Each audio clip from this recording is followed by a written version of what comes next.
Hey guys, welcome back to Christian Radowski Fishing. We are tying up the bugs that we used. Put in this camera. Ooh, right there. Bugs that we used in that video that I just did on the Grand. This is just a simple little Craftfur pattern right here. So we're going to get started real quick. Tie it up for you guys and kind of give you a rundown how we fish it and things like that. And a little trick that's added in here that my client showed me. This is his little pattern right here. He said I could tie it up for you guys because it worked pretty well. I do something a little different, so we're going to tie a different version. His was just the winner of the day, and I think it just had something to do with the flash and the very perfect profile it gives off like the bait fish. I mean, that's finger length. It's a perfect little bait fish pattern, so here we go. So first we're going to start off, we're going to get rid of this black thread because I tied one just to make sure I had everything, proportions right and everything like that with some black thread. But we're going to start with white thread like normal because it is a white fly. You could add black, maybe a little bit different accent, but we're going to do the white. Oh, going to add this topper back on. Alrighty, we're going to tie these on a B10S size 1. Perfect fly hook for bass. Nothing too crazy, but it will keep them pinned up. And the first thing we are going to do is we're going to grab the hairline, there we go, 3.5, and we're going to rip off a decent little chunk here. If I could helicopter it off, there we go. So first thing we're going to do is put it on.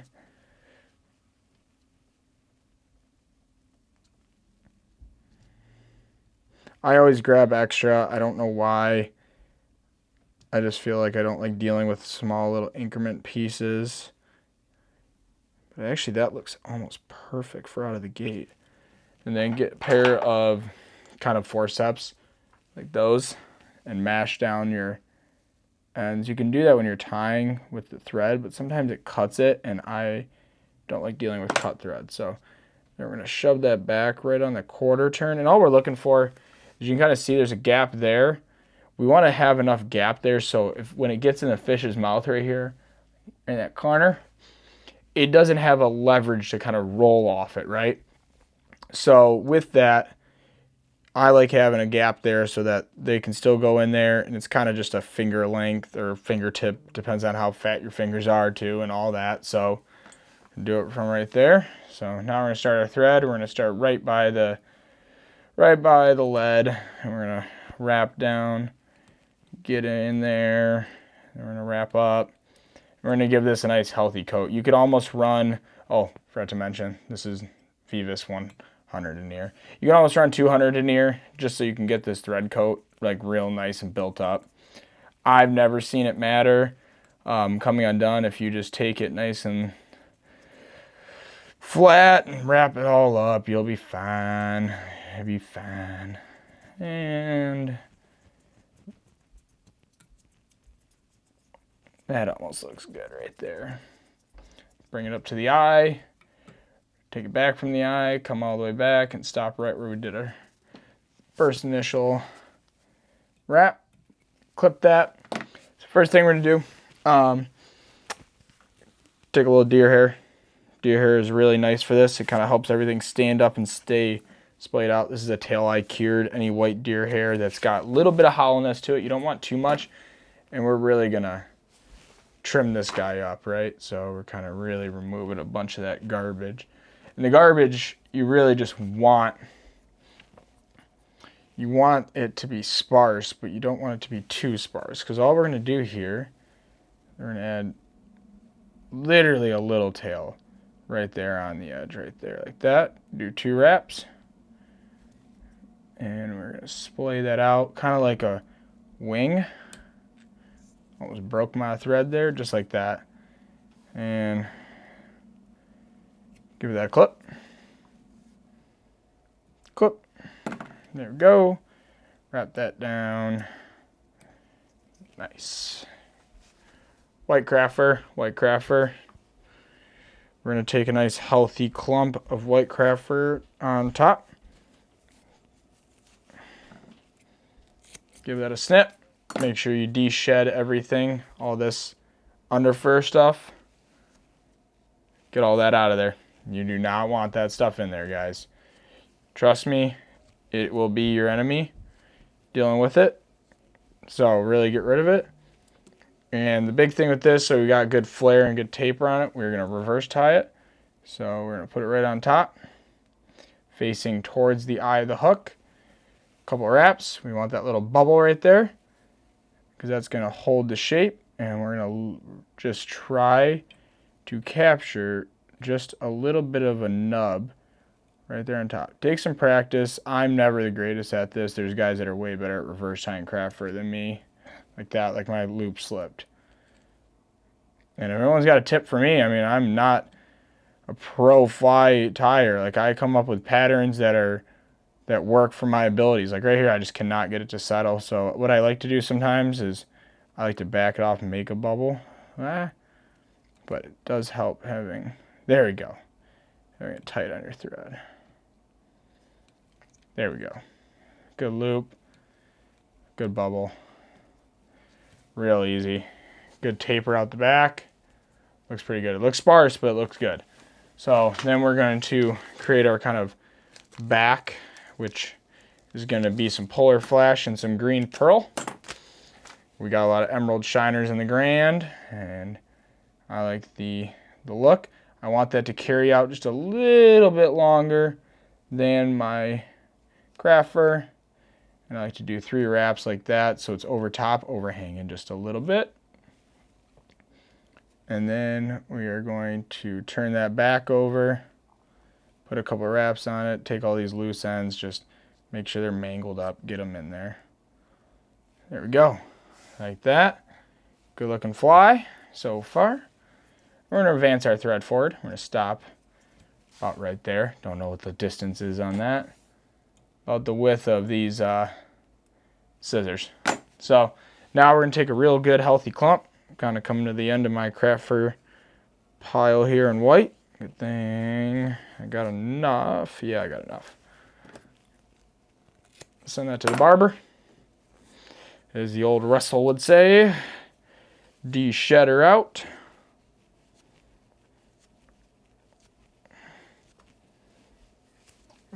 Perfect. And we're going to flip that around.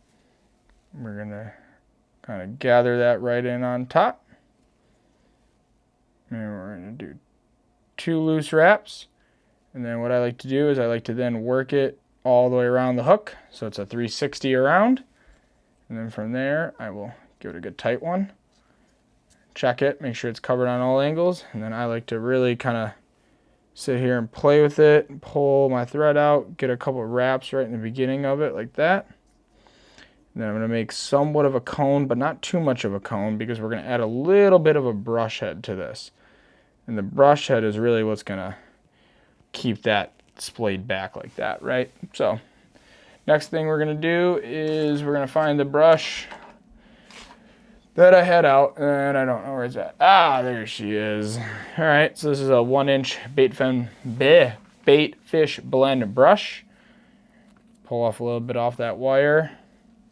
Make sure that craft fur is all the way back. Tie in that wire right to where we left off. Leave room at the head for the wires so you can finish. Take your wire snippers. Give that a snip.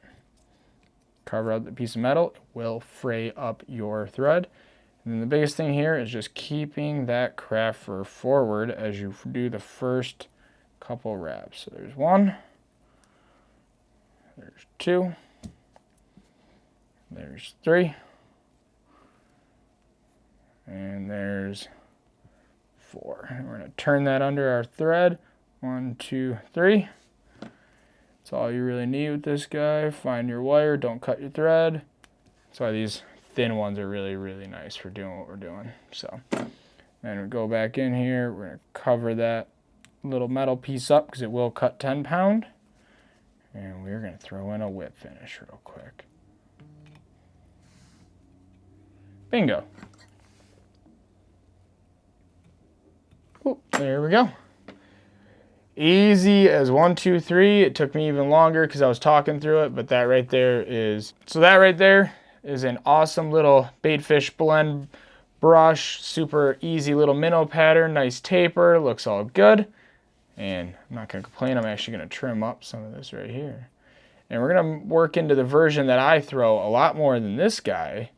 This is a good little add to my arsenal. I'm going to tie more of these. Have something very similar to this. So we're going to work on that right now and kind of show you that process with this fly. So, whoop. All right, so fly number 2 here. We're going to get right into it. Same hook, same everything. We're going to do the B10S size 1s. It's kind of my staple for bass flies. It keeps it real simple. Mine's going to have a little bit different weight and a little bit different design, but this is about same pattern, just an awesome little baitfish pattern. This time you're going to start at the eye, work your thread all the way back, go all the way forward, go all the way back. There you go. Nothing too fancy. And then we are going to take schlappen that I do not grab. That I did not grab. There it is. Some really crappy schlappen. Because this pattern does not need anything fancy behind it. So take one, you're just trying to find somewhat of a matching pair. Real easy. But first thing we're gonna do, once we got our schlappen picked, take a little bit of bucktail. You'll see a kind of theme in a lot of my flies. The bucktail is so you don't have to add shank so it doesn't foul up. If you ever see tyers kind of adding that in and not explaining why, that is why they are doing it. A lot of people don't know that bucktail kind of helps separate everything. And we are looking for a very sparse piece on this fly. So I need to tag some out here. And when I say sparse, I mean sparse. And we're just going to go right there. This is going to be even shorter than the normal one. Like that. And all that's doing for me is just adding a little bit of separation, kind of a guard, so that the schlappen, when I'm stripping it, can't pull around. And then we're going to tie in our first feather. These do not have to be pretty. They just tie them in, like even that, like it messed up. And we're still going for that little itty bitty baitfish pattern size. So there we go. Perfect. Get that out of here. And like I said, we're not going for pretty on this. These are super easy, small little bass flies. Ooh, forgot to pull it tight. There we go. Perfect. All right. Give that the mustard all the way down. Nice little profile there. So once I get the tails in, I like to then put in my eyes. I'm just going to go with some black eyes, bead chain, all the way up at the front here. And do my figure 8 wraps. Lock that in. Don't want these rolling on me because it's going to change the presentation of my fly. Perfect. Go all the way back now to right here. And I'm going to add just a tiny bit more bucktail. When I say tiny, man, you guys are, it's an understatement on like, I'm damn near bobbin needle thread thickness. And I'll put that right on top, give it a cinch, just so it splays up a little bit like that. You guys can see it's kind of riding in the air. The reason we do that is when we add these polar chenilles, or this polar flash, it's very stringy. It likes to wrap on the hook point, things like that. You'll see a common theme with me too. I like this green. I like this green a lot. It's very natural. Kind of holds that flash up. And just like before, right off the tip of that schlappen, I might have grabbed too thick to double it back, but we're going to take a look at it. We're going to wrap that in and see how it kind of holds it up better. If I didn't have that bucktail there, it's going to fall to the sides. So we like to keep that bucktail to keep it riding high. So keep it riding high, good for the fly. Yeah, we'll double it up. Get crazy. More flash on this one. Yeah, see, when you got that bucktail, you start to lose that hold on it because it started to slip on the slide. slip on the sides. Might just be a little bit too ass heavy, so trim that up. Looks good to me. I'm gonna go back here. We're gonna stop about right there. That looks like a good, I like to middle it from where I was to my eyes. A little bit more bucktail, guys. Big bucktail guy, if you can't tell. This time we're going for a little bit more generous clump than what I normally have been grabbing all night. Give that a snip. Perfect. Looking good. We are going to have to match all these ends up because these are not even. Yes, you could stack these and do a bunch of stuff, but you do not have to. So now we're going to put a little bit more bucktail in there. Right on top, kind of go more on the sides on this one. Just kind of want it encompassing all of that. Cinch it down. I don't tie it in hard. These are holder materials. Then I'm gonna wrap all the way like this. There we go. Looking pretty good so far. So I got it all standing up. It looks really good. And you could add craft right here. You can do a lot of stuff. I'm gonna add some marabou.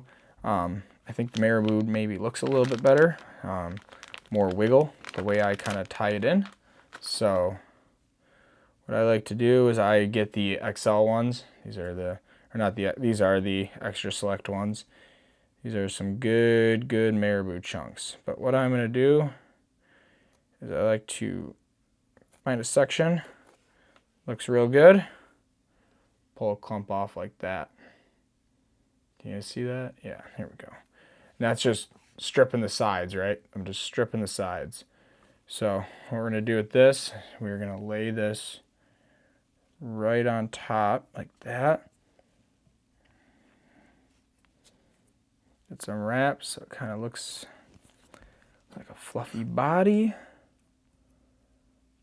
Send it to the barber. Spin it upside down. And we will grab another clump.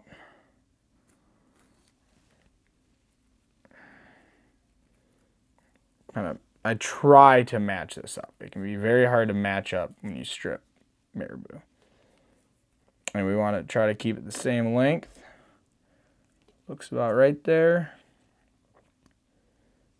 And these will work for trout. These will work for everything, guys. Like, these aren't just a bass fly.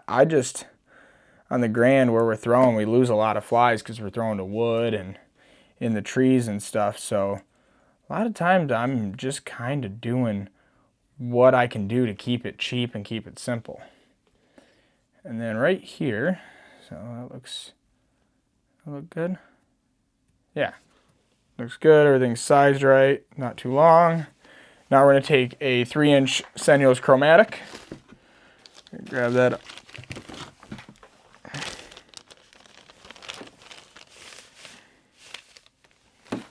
So these 3-inch chromatics by Senio are very nice.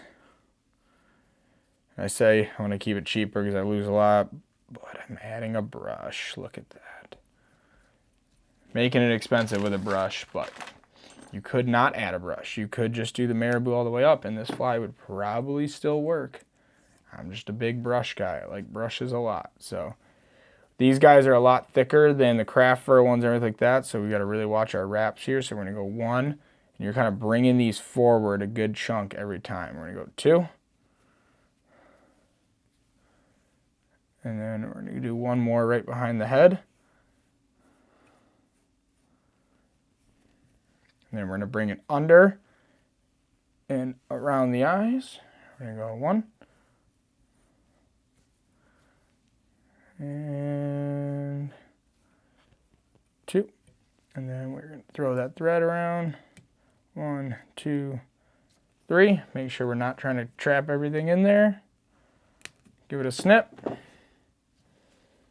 Push it forward. Try to catch that wire as much as we can so that's not in the eye of our hook. Maybe you have to scoot your eyes back a wee bit like I just had to do. There we go. Like that. Whip, whip, whip, whip, cinch. That is good. And then a little trick, if you guys have trouble with your brushes being annoying, you can grab a pair of tweezers or a bobbin needle. Tweezers or bobbin needle like that, those guys. I prefer the bobbin needle, and I like to rest it right on the side because you don't want to grab that wire because you can pull that wire up. But now you're going to just kind of work all of this material out. The reason why you do that is see how much longer it's getting? This fly is a tiny little fly. So we're going to work all this out. I'm going to show you why in a second. And you see how much more material I'm getting it to flare out, right? Every time I make a pass with that needle, I'm kind of getting lower and lower, just kind of breaking up everything. So I do not have a bunch of mats in there of the brush, because the brush is what we want. And then I like to try to bring part of the brush forward like this, so it's straight. And we're going to taper cut it. I mean, taper cut it, we're not going to blunt cut. We are going to grab, let's say, the bottom end here first like this. Can you guys see that? And I'm going to trim up the length at an angle. This top one can always be tricky. It's hard to get good at it. Like, you can go with your left and go up. I like to just kind of come across and cut down. Trust the process. Go like that a couple times. Trim up that brush. And now that brush isn't covering up our tails as much. And that actually looks pretty darn good right there. So that's my version that I've been fishing for years. And here is the version that the client showed me today. Whoop, whoop. There we go.